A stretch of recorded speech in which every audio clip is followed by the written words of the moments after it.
Hello बच्चों, let's read this question. The question says, in a mitotic cycle, the correct sequence of phases is. So, the key concept here is cell cycle. यहाँ mitotic cycle की बात कर रहे हैं. तो cell cycle जो है, वो दो different phases में divided है. First one is interphase. Other one is M phase.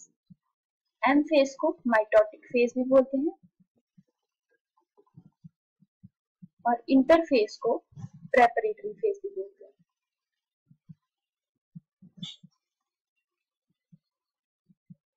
Interphase is further divided into three phases: G1 phase, S phase, and G2 phase. And M phase is also further divided into two phases. First phase is karyokinesis, and other one is cytokinesis. Karyokinesis में हमारी nuclear की division होती है और cytokinesis में cytoplasm की division होती है. जो कैरियोकाइनेसिस है ये फर्दर 4 फेजेस में डिवाइडेड है: prophase, metaphase, anaphase and telophase. अगर हम सेल साइकिल को कंप्लीटली देखें तो कुछ इस तरीके से दिखेगी. 95% सेल साइकिल जो है वो इंटरफेस होती है और सिर्फ 5% जो है वो एम फेज कंट्रीब्यूट करता है इसमें. M phase. अब इंटरफेस का फर्स्ट फेज कौन सा है? G1 फेज होता है. सबसे ज्यादा जो है G1 फेज का ही ड्यूरेशन होता है. उसके बाद आता है S फेज, उसके बाद आता है G2 फेज. G1 फेज को हम ग्रोथ फेज 1 भी कहते हैं.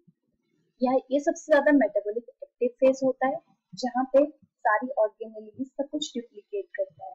नेक्स्ट हमारे पास S फेज है. S फेज को हम सिंथेटिक फेज भी कहते हैं. सिंथेटिक फेज इसलिए कहते हैं क्योंकि यहाँ पे डीएनए की डुप्लीकेशन होती है. नेक्स्ट है G2 फेज. G2 फेज को हम ग्रोथ फेज 2 भी कहते हैं. इन ग्रोथ फेजेस को हम गैप फेजेस भी कह सकते हैं. जो ग्रोथ फेज 2 है यहाँ पे प्रोटीन और आरएनए की सिंथेसिस भी होती है. नेक्स्ट जो है हमारे पास है एम फेज. इसे हम माइटोटिक फेज बोलते हैं, इसलिए यहाँ पे माइटोसिस होते हैं यानी सेल की डिवीजन यहाँ पे होगी. तो हमारा सीक्वेंस क्या रहेगा यहाँ पे फेजेस का?